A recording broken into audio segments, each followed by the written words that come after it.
So here I am in the greenhouse, testing out a new place to make a video.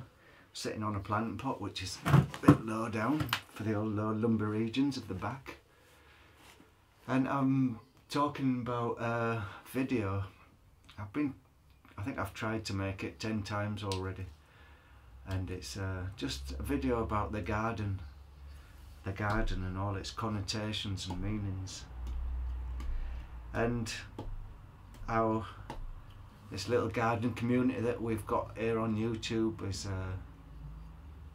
mostly people who are around baby boomers who are sort of hit 50 and then they start getting into gardening.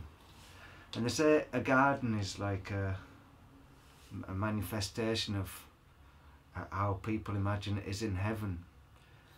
And you always see these pictures of heaven when everyone's sitting in a nice big garden with a little Doric column in the background and some fountains and flowers, and everything's very gardenish. And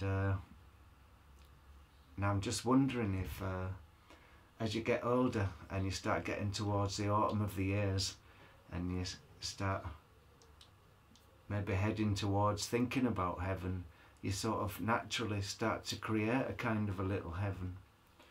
And it seems like there's a hell of a lot of people are anphalic.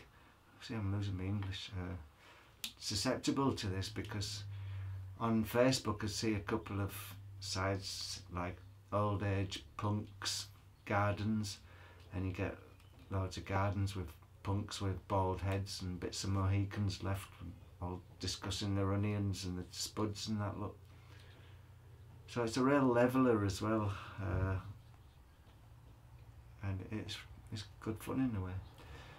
But that's the thing with the garden, it's just a microcosm of the whole world really. And in just about any way you want to look at it, if you look at it for a little while, then you realise how much of a microcosm it is really. And today I put up a video about putting some ant poison down to kill the ants.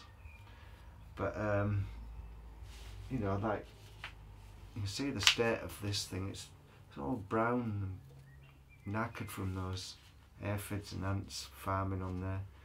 And you've got to remember, these are 4th generation Japanese peppers, and I've been following the family now for 4 generations, and I've grown them all from seed, and you know, I've got a bond with them plants. And if all those ants come along and start just destroying my plants, then it's, you know, there's no tolerance involved anymore. That's you know, that's fighting talk. And you could say that all these little things you have in the garden is exactly what happens in the world, you know, between countries fighting over resources, fighting over this and that and oil and money and whatever it is. It's exactly the same in the garden, but on a smaller scale. It's an interesting subject, and I don't know if I can do it now because I've got to go and look in the oven because I'm cooking, but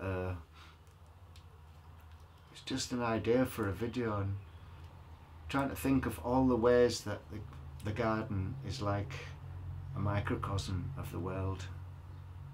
So I'll leave it at that then. Have a great day.